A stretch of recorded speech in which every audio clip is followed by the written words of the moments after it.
ওই দেখো কত ফল। হ্যাঁ মা, ওই যে ওইখানে। তোমার ফল পছন্দ তো? এক্ষুনি নিয়ে আসছি। আরে দাঁড়াও, শোনো আমার কথা।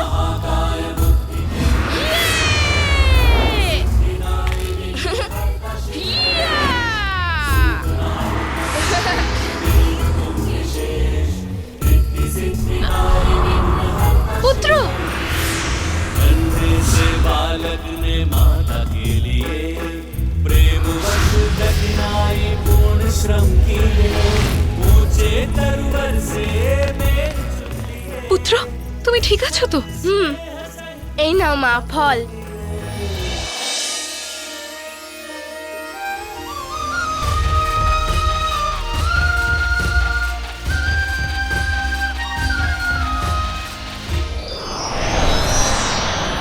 প্রভু মহাদেবকে আমরা ফিরিয়ে আনবই।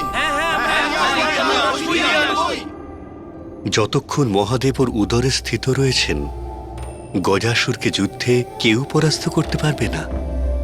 তাই ওর সঙ্গে যুদ্ধ করে কোনো লাভ নেই। লাভ লোকসানের বিচার করব না আমি প্রভু, কিন্তু এক্ষুনি আমি ওখানে গিয়ে ওই গজাসুরের সাথে যুদ্ধ করে মহাদেবকে মুক্ত করে আনবো। বিষ্ণুদেব যা বললেন আপনি কি শোনেননি নন্দী? গজাসুরকে এখন কেউই পরাজিত করতে পারবে না। ওই অসুরের সাথে যুদ্ধ করা ছাড়া আমাদের আর কোনো উপায় আছে? ওনার সভায় গিয়ে ওনার সামনে নৃত্য করব আর ওনাকে বিনতি করব যে দয়া করে আমাদের মহাদেবকে মুক্ত করে দিন।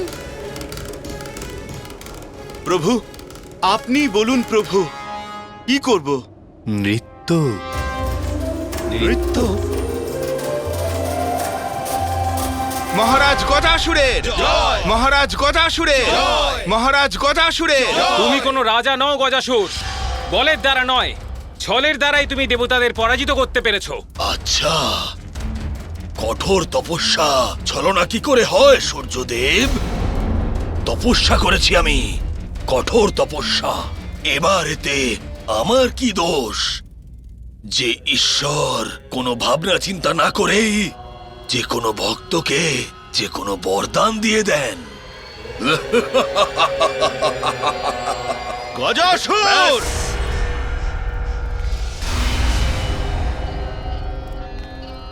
ব্যাস,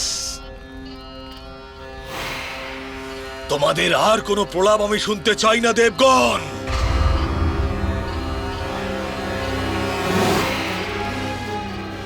এটা আমাদের অসুরদের আনন্দ করার সময়। আমার মনোরঞ্জনের ব্যবস্থা করা হোক।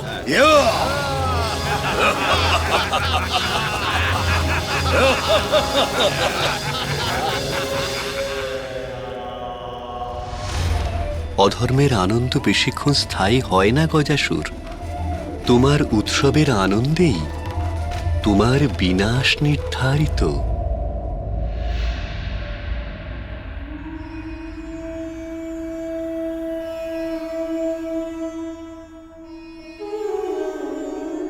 আশা করি ভ্রাতা শ্রীহরি খুব শীঘ্রই আমার স্বামীকে নিয়ে আসবেন।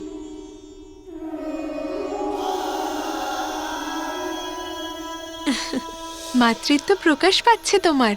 হ্যাঁ, আর সেই খুশি তোমার মুখে ফুটে উঠেছে। আমাদের মতো অন্য সখীদের সাথেও তো তোমার সুখ ভাগ করে নেওয়া উচিত। হ্যাঁ হ্যাঁ, আমাদের সবাইকে আমন্ত্রণ জানানো উচিত। হ্যাঁ, এটা তো খুব ভালো হবে। সমস্ত দেবীরা এসে আমার পুত্রকে আশীর্বাদ করবেন। অনেক বড় করে উৎসব করবো আমরা। কত আনন্দ হবে না? আর আমাদের তো সব ব্যবস্থাও করতে হবে। বলো, ভোজনে কি কি বানানো হবে? কিভাবে সাজাবো আমরা? আরে আরে দাঁড়াও এবার তোমরা। আগে আমায় সমস্ত দেবীদের নিমন্ত্রণ তো পাঠাতে দাও।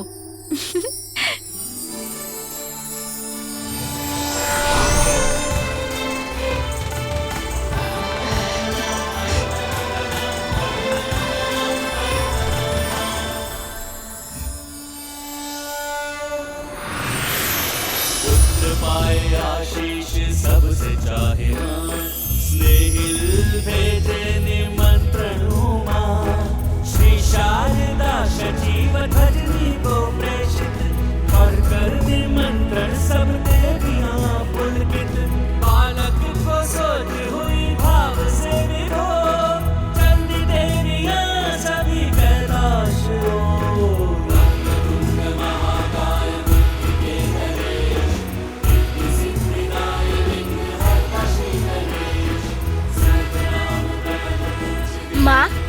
আমার সাথে কেউ দেখা করতে আসছে? হ্যাঁ সোনা, আমার সমস্ত সখীরা আসছেন।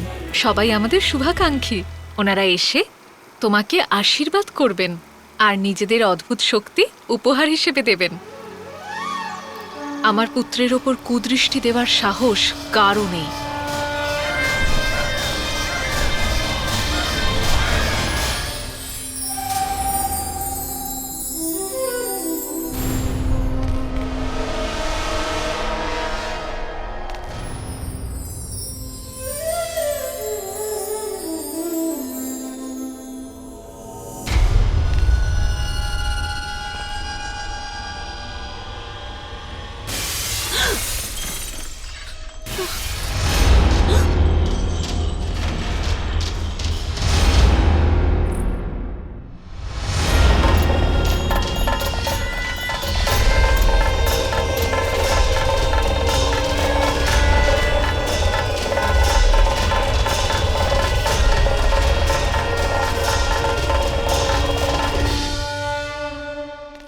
স্বামী শনিদেব, বিধ্বংসী আপনার এই দৃষ্টি। বিশালাকার পর্বতকেও ধূলিসাৎ করে দেন আপনি। চূর্ণ বিচূর্ণ হয়ে যায় বড় বড় পাথর। আপনার এই ভয়ানক দৃষ্টি, তার ওপর পরে দুর্ভাগ্য নেমে আসে তার।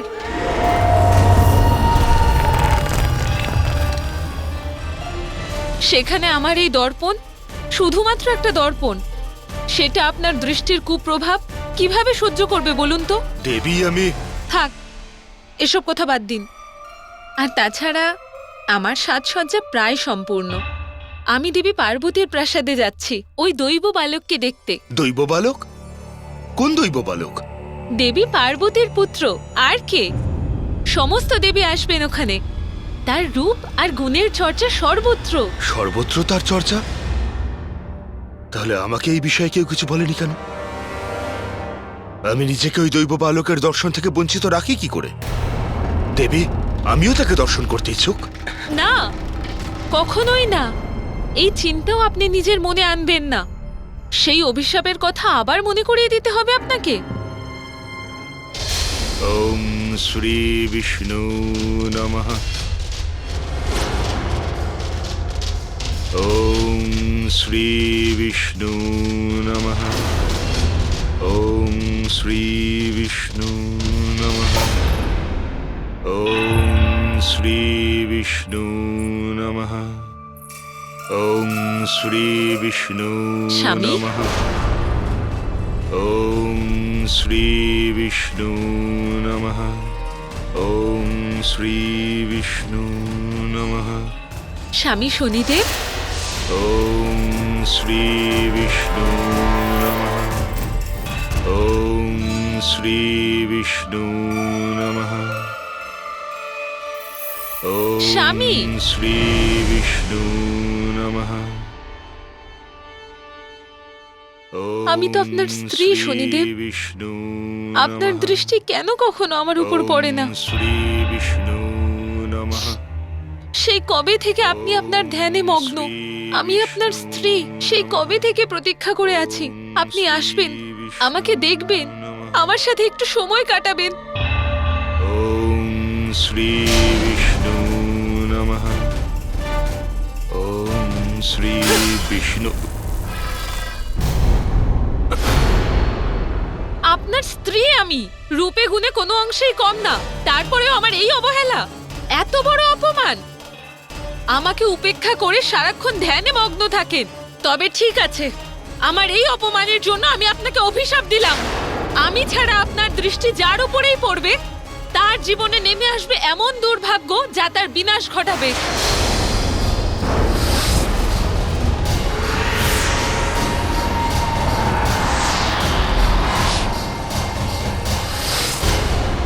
স্বামী শনিদেব, এমন কিচ্ছু করবেন না যাতে দেবী পার্বতীর সন্তানের জীবনে সংকট নেমে আসে। আপনার দৃষ্টি ওর থেকে দূরে রাখুন। অবশ্যই দেবী।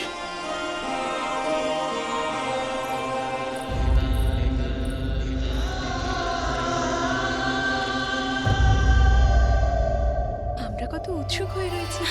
কোথায় আপনার পুত্র? আমরা দেখার জন্য উৎসুক হয়ে রয়েছি। আপনি ওকে কোথায় লুকিয়ে রেখেছেন? এবার বলুন তো, কোথায় লুকিয়ে রেখেছেন আপনার পুত্রকে? আমি কোথাও লুকিয়ে রাখিনি। ওকে তো দেখতে পাচ্ছি না কোথাও। ডাকুন না। কোথায় লুকিয়ে রেখেছেন বলুন। মা,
দেবী পার্বতী, আপনার পুত্র তো আমার কল্পনার থেকেও অধিক সুন্দর।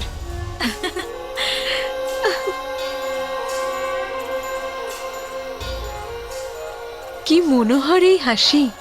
মনে হচ্ছে সমস্ত জগৎকে আলোকিত করছে।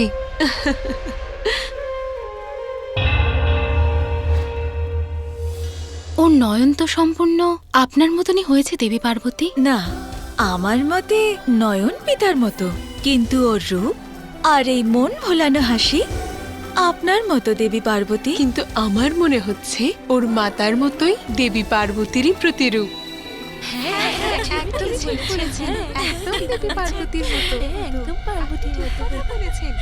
শান্ত হন আপনারা।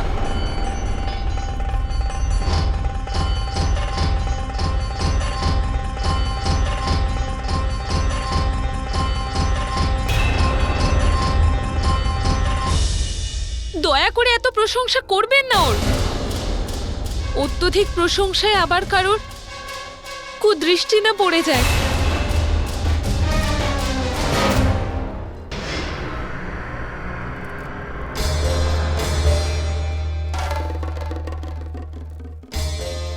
ভাগ্যের ওপর নেই আমার হাত, তো তাই আমি এ কাজ করতে বাধ্য। জগতের কল্যাণের জন্য আমায় করতেই হবে এটা।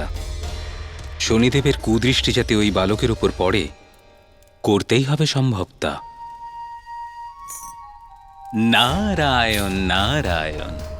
আরে রে রে রে শনিদেব, নারদ অত্যন্ত ভীত। এ কি অনর্থ করছেন প্রভু? যদি দেখতেই হয় তাহলে আমাকে কেন দেখছেন? ওখানে কৈলাসে ওই অদ্ভুত বালককে দেখুন। ওখানে। অদ্ভুত বালক? কোথায় সেই বালক দেবর্ষী? আপনাকে কেউ কিছু বলেনি?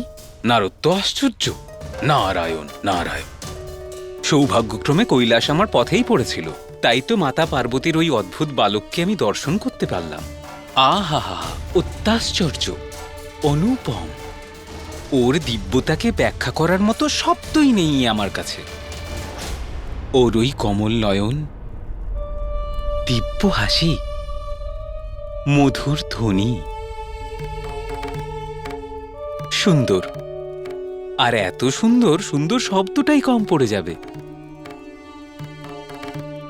কিন্তু কিন্তু কি দেবর্ষী? কোন চিন্তায় মগ্ন হলেন? নারদ একটু চিন্তিত। বালক পেশিটা কার মতো দেখতে হয়েছে? মহাদেবের মতো, নাকি পার্বতীর মতো, নাকি দুজনেরই মতো?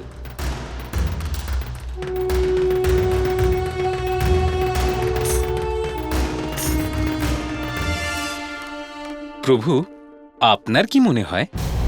নারদ ক্ষমা প্রার্থী। আপনি তো দেখেননি ওই বালককে। সমস্ত দেবলোক আনন্দ পাচ্ছে ওর দিকে চেয়ে, শুধু আপনিই বঞ্চিত থেকে গেছেন ওর দিকে না তাকিয়ে। নারায়ণ নারায়ণ নারায়ণ নারায়ণ।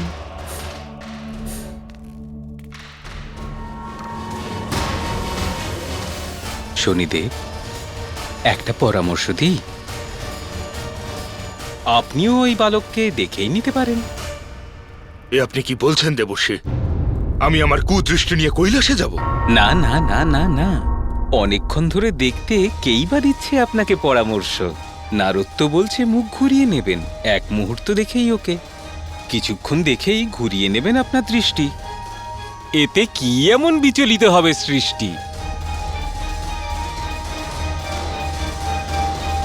নারায়ণ নারায়ণ।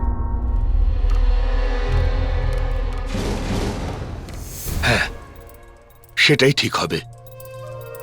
ওই বালককে এক পলক দেখেই আমি আমার দৃষ্টি ঘুরিয়ে নেব।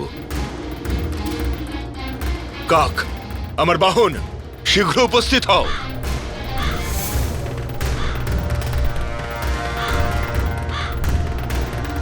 তীব্র বেগে আমাকে উড়িয়ে নিয়ে কৈলাসে চলো।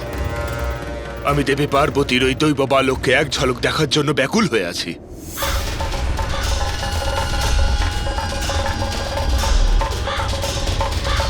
শনিদেবের স্ত্রী একদম ঠিক বলেছেন। আমার পুত্রের ওপর কারোর কুদৃষ্টি যেন না পড়ে। সমস্ত দেবীদের মিলিত আশীর্বাদের ফলে তোমার কেউ কোনো ক্ষতি করতে পারবে না।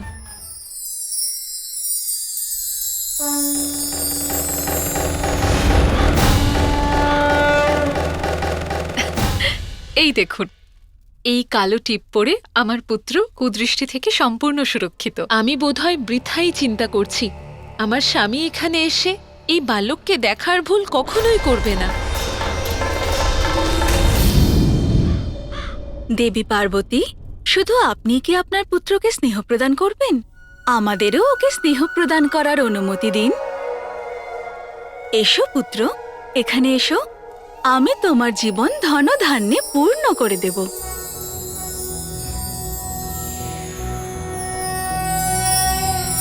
सर्वज्ञे सर्ववरदे सर्वदुष्टभयङ्करी सर्वदुःखहरे हरे महालक्ष्मी नमोस्तुते।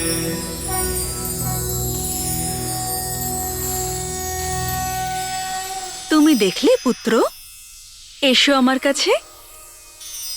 আমার মায়ের আঁচলের ছায়াতে ওনার স্নেহের আশীর্বাদ পেয়েছি আমি। এর থেকে বড় সম্পদ আর কি হতে পারে? ধন্য দেবী পার্বতী, অদ্ভুত ওনার বালক, যার কোনো লালসাই নেই। ওই বালককে দর্শন করার জন্য আমার লোভ তো বেড়েই চলেছে। আচ্ছা, আমার কাছে এসো, আমি তোমাকে এই সৃষ্টির সমস্ত জ্ঞান দান করব। এসো।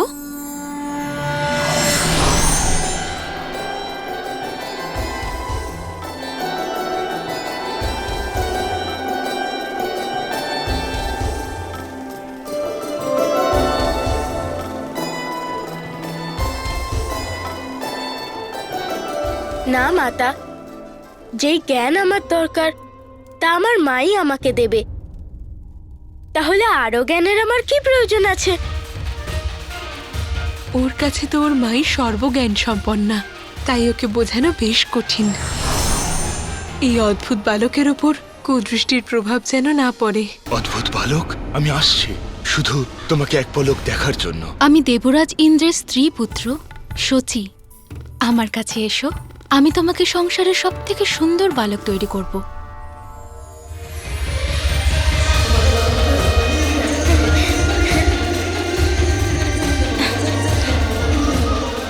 আমার মায়ের জন্য তো আমি সব থেকে সুন্দর বালক। তাহলে আমার আরো সৌন্দর্যের কি প্রয়োজন? যত সুন্দর ওর রূপ, ততই সুন্দর ওর কথা। ধন্য এই পার্বতী পুত্র, ওর সবকিছু যেন ভালো হয়, অশুভ শক্তি যেন ওকে স্পর্শ না করে। সবাই যখন তোমার রূপে মুগ্ধ, আমি কেন বঞ্চিত থাকি? পুত্র, চলো তোমাকে আমার স্বামীর কাছে নিয়ে যাই। ওই দেখো, আকাশে অবস্থান করেন আমার স্বামী চন্দ্র। ওনার কাছে থাকলে তুমি এই বিশ্ব সংসারকে দেখতে পাবে।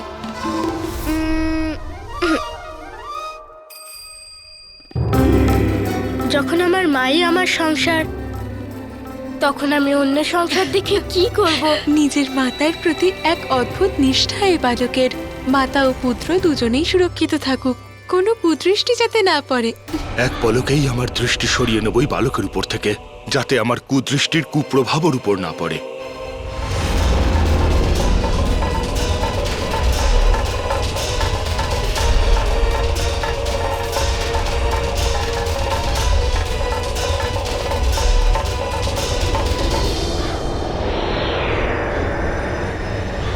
আমার কাছে এসো পুত্র, আমি তোমাকে এমন আশীর্বাদ দেব যাতে কারোর কুনজরের কোনো প্রভাব না পড়ে।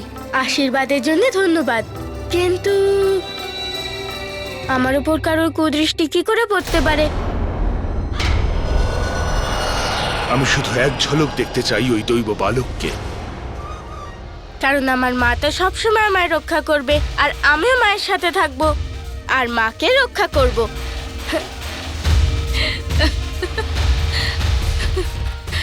ঠিকই বলেছ সোনা। আমি সর্বদা আমার স্নেহের ছায়ায় তোমাকে সুরক্ষিত রাখবো।